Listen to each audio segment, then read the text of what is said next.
Time now to take a look through the international newspapers. Leo McGuinn joins us for that. Leo, we're going to go back to our top story to start with. That news, the US President Donald Trump is saying he wants the US to take over the Gaza Strip. How is that being covered by the papers? Let's start with the Middle East.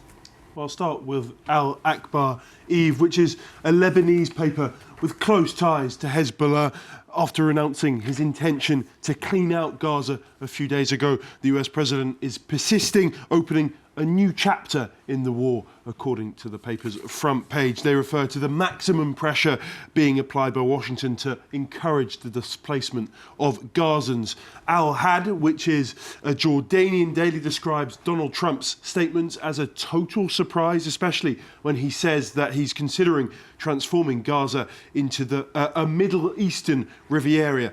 This is the Middle East Eye, which is a London-based but Qatari-backed newspaper. They report that Jordan is ready to declare war on Israel in the event that Prime Minister Benjamin Netanyahu attempts to forcibly expel Palestinians into its territory. It comes after Trump said that he would like to see Jordan and Egypt take in Palestinians. There's a similar tone in Arab News, which is a Saudi-backed publication. The Saudi foreign minister reiterating their position that Palestinians must have their own independent state, and that was not open to negotiation. Ashaq al-Awsat, another Saudi daily, has this, saying they're not surprised by his statements insofar as Trump indicated as soon as he arrived in the White House that he would soon take over Panama, then Canada, and the rest would follow. The paper says that for Trump, the planet is nothing but real estate, countries, homelands, and historical identities being nothing but a myth for the US president. So what are reactions like in the United States? Well, this is the Washington Post. They tell us that once the Palestinians are evicted, Trump said that he loves the idea of the US owning the Gaza Strip. According to this, the sun will never set on Trump's colonial empire, Greenland, Panama, Canada, and now, of course, Gaza as well. This article ends with Trump's comment that he thinks that the potential in the Gaza Strip is unbelievable, just not for Palestinians, this piece points out.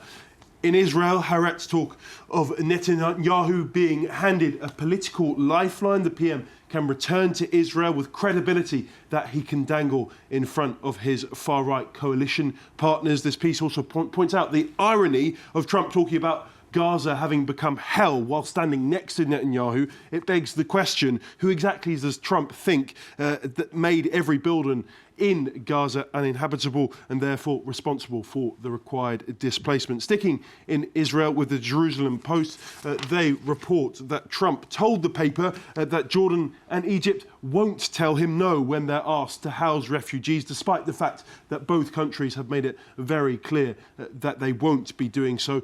I'll finish with Ynet, which is Israel's most read news site. They report that actually this plan from Trump isn't new. Senior Israeli officials have been considering a plan to encourage migration of Gazans to a third country for months.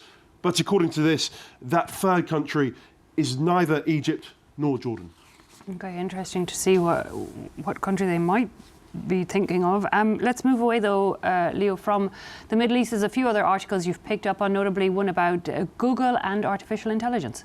This is in Wired magazine this morning, reporting the news that Google have lifted a ban on using its AI for weapons and surveillance. They've rewritten the principles guiding its use of AI, specifically getting rid of a section which ruled out uses that were likely to cause harm. Google have defended the move by saying that there's a need for companies to serve national security interests. This piece notes that it's evident that the relationship between the US Defense Department and tech sectors continue to get closer, with AI and robotics increasingly important to US military. Well, that's kind of scary article, so let's move on to one that's a little bit more uplifting. This in The Guardian this morning, an AI granny designed to drive scammers wild. Daisy, as the bot is known, is created to combat fraud, actually created by UK telecoms company O2. Because of her dithering and inquiries about whether they like cups of tea, the criminals end up furious and frustrated. Over a few weeks, Daisy wasted each fraudster's time up to 40 minutes when they could otherwise have been scamming real people. One example of Daisy's technique: when a scammer tried to take control of her computer, the bot delayed by talking about how she usually just uses it for knitting patterns and recipes for scones. So AI can definitely still be used for good. Long live Daisy, I say. Indeed. And Leo, you finish with a sportsman's birthday. Cristiano Ronaldo turns 40 today, still going strong. He's on the front of many newspapers today, especially in Portugal. This is O Jogo, which is a Portuguese daily. The King's birthday they have on the front page. O Abola, another Portuguese daily, have a similar headline. The day the King celebrates his birthday. They're all telling us that it's the King's birthday, but Lionel Messi's birthday isn't until June, so maybe they just got a little bit confused. This is L'Équipe, which is France's biggest sports paper. They also have Ronaldo on the front page this morning, and they actually have a full two-page spread on the superstar, his unbelievable career that, of course, started in Lisbon, made in Manchester and excelled in Madrid before going to Turin, back to Manchester, and finally now Saudi, where he now plays. They talk about his aims going forward, a few things he wants to achieve that he hasn't yet. He wants to become the first man in history to score 1,000 official career goals. As improbable as that sounds, he scored 923, so he's only 77 away. He also wants to play in next year's World Cup. That would be his 6th. It would make him the second oldest outfield player ever at 41 years old. Another aim: to play professionally with his son, unsurprisingly named Cristiano Jr.